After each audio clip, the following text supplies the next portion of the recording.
तो लोकसभा चुनाव को लेकर समाजवादी पार्टी में बैठकों का दौर जारी है और आज इसी कड़ी में सभी पार्टी विधायक और पिछले चुनाव में हारे हुए विधानसभा के प्रत्याशियों के साथ अखिलेश यादव मीटिंग करेंगे। जानकारी के मुताबिक इस बैठक में सीट शेयरिंग पर चर्चा हो सकती है।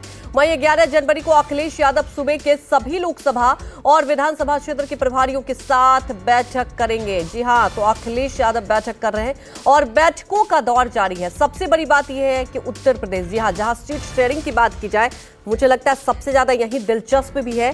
और अखिलेश यादव जो कि पहले भी कई बार बयान भी दे चुके हैं, अब देखने वाली बात है कि यहां पर क्या फॉर्मूला तय होता है। सबसे पहले अखिलेश यादव खुद अपने स्तर पर बैठक कर रहे हैं। सीट शेयरिंग को लेकर बैठक में चर्चा हो रही है, तमाम प्रत्याशियों के साथ बैठक चल रही है। क्योंकि सवाल ये उठता है, दिल्ली का रास्ता उत्तर प्रदेश से ही तय होता है। 80 सीटें हैं और महत्वपूर्ण बात यह है कि अखिलेश यादव लगातार बैठक कर रहे हैं और इस बैठक से क्या कुछ निष्कर्ष निकलेगा, उसके बाद जब सीट शेयरिंग पर चर्चा होगी इंडिया गठबंधन में, उसके बाद तय होगा कि कौन सी पार्टी कितनी सीट को लेकर चुनावी मैदान में उतरेगी।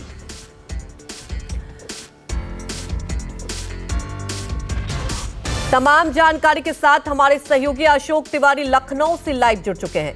अशोक, देखिए, अगर बात कर ली जाए उत्तर प्रदेश की तो तय है कि यहां पर बहुत दिलचस्प भी है और वाकई जो मंथन होगा आगे इंडिया गठबंधन में सीट शेयरिंग दिलचस्प देखने को मिलेगा, क्योंकि ये बहुत महत्वपूर्ण राज्य। बड़ी बात यह है कि अखिलेश यादव पहले मंथन कर रहे हैं, प्रत्याशियों के साथ चर्चा कर रहे हैं। क्या लगता है आपको कि यहां पर क्या फॉर्मूला तय हो सकता है आने वाले वक्त के लिए इंडिया गठबंधन में?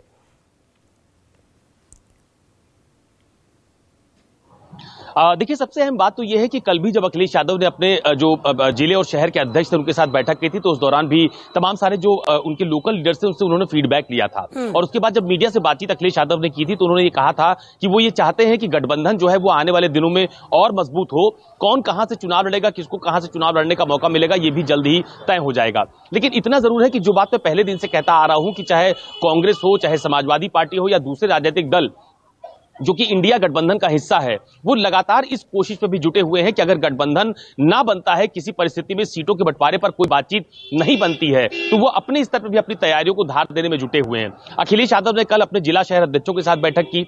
आज लखनऊ में वो अपने मौजूदा विधायक और जो 2022 के विधानसभा प्रत्याशी थे समाजवादी पार्टी के, उनके साथ वो बैठक करने वाले हैं। कल वो तमाम सारे जो विधानसभा क्षेत्र अध्यक्ष हैं उनके साथ बैठक करने वाले हैं। तो कोशिश उनकी तरफ से यही की जा रही है कि किन किन सीटों पर समाजवादी पार्टी की स्थिति ज्यादा मजबूत है। आपको ध्यान होगा, अभी कुछ दिन पहले जब वो एटा दौरे पर गए थे तो उन्होंने सार्वजनिक मंच से ही नवल किशोर शाह के जो एक समाजवादी पार्टी के नेता है उनकी उम्मीदवारी का ऐलान कर दिया था। उन्होंने कहा था कि नवल किशोर शाह के समाजवादी पार्टी के पुराने नेता हैं, पीडीए से भी आते हैं, यानी पीडीए जिसकी बात अखिलेश यादव शुरुआती दौर से कर रहे हैं। तो अगर वो डॉक्टर भी हैं, तो कुल मिलाकर समाजवादी पार्टी की कोशिश ये है कि उत्तर प्रदेश में खासतौर पर जहां लोकसभा की 80 सीटें आती हैं, वहां पर बीजेपी को कैसे शिकस्त दी जाएगी, इसी रणनीति के तहत लगातार वो बैठकें कर भी रहे हैं। हालांकि वो गठबंधन का हिस्सा हैं और बने रहेंगे, इस बात का दावा खुद अखिलेश यादव के साथ साथ समाजवादी पार्टी के जो दूसरे नेता हैं उनकी तरफ से किया भी जाता है। लेकिन सीट बंटवारे का जो एक बड़ा पेच है, क्योंकि आप देखिए कि बीते कई दिनों से चाहे कांग्रेस पार्टी हो या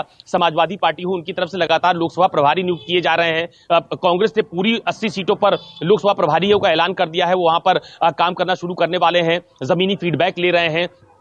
तो अभी जो सबसे बड़ा मसला उत्तर प्रदेश में है वो सीट बंटवारे को लेकर के है, चूंकि समाजवादी पार्टी यहां पर मुख्य विपक्षी दल की भूमिका में है और समाजवादी पार्टी ये चाहती है कि गठबंधन में जो मेजर शेयर सीट बंटवारे में हो वो समाजवादी पार्टी के हिस्से में आए। और उसी रणनीति के तहत लगातार वो अपने बैठकों का दौर भी चला रहे हैं। तमाम सारे जो पार्टी के पुराने नेता हैं उनके साथ वो बैठकों में शामिल भी हो रहे हैं, जिलों का दौरा भी कर रहे हैं।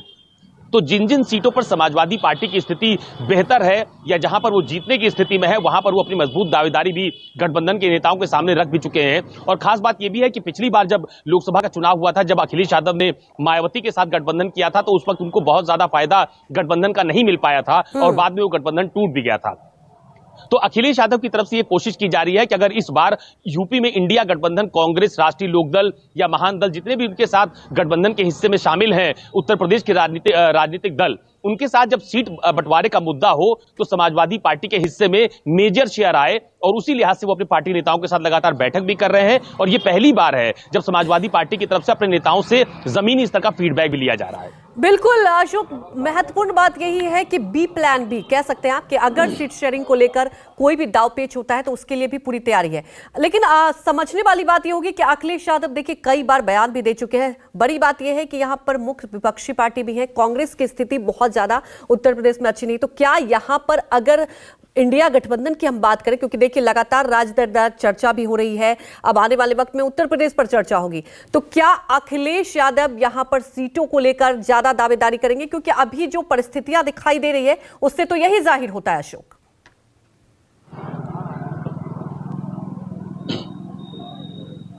देखिए, निश्चित तौर पर यह बात शुरुआती दौर से समाजवादी पार्टी के सभी नेताओं की तरफ से कही जा रही है। और आपको याद होगा अभी कुछ दिन पहले जब अखिलेश यादव जनपदों के दौरे पर निकले थे तो उस दौरान भी वो यही कह रहे थे कि गठबंधन में समाजवादी पार्टी रहेगी, लेकिन जिस राज्य में जिस पार्टी का जनाधार ज्यादा है, जिस राज्य में जो पार्टी ज्यादा मजबूत है, उसकी अगुवाई में गठबंधन के तहत प्लान को आगे बढ़ाया जाए। यानी ये बयान इस बात की तरफ संकेत देता है कि समाजवादी पार्टी उत्तर प्रदेश में सीटों की संख्या में कोई समझौता इस बार नहीं करने वाली है।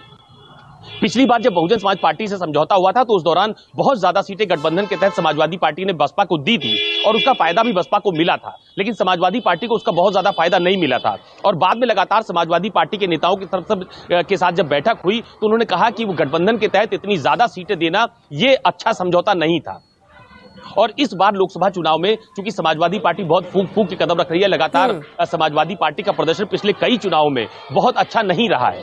यानी उत्तर प्रदेश में जब विधानसभा के चुनाव हुए तो समाजवादी पार्टी की तरफ से रथ यात्रा निकली, गठबंधन हुआ, लेकिन उसका फायदा समाजवादी पार्टी को नहीं मिला। बिल्कुल अशोक, क्योंकि समाजवादी पार्टी की अगर अभी देखें, अखिलेश यादव ने जब भी गठबंधन किया, आपको याद होगा कांग्रेस के साथ भी किया था, तो बहुत ज्यादा फायदा होता हुआ दिखाई नहीं दिया था। अब देखिए आज के मंथन के बाद अखिलेश यादव किस निष्कर्ष पर निकलते हैं। हमारे साथ जुड़ने के लिए आपका शुक्रिया। और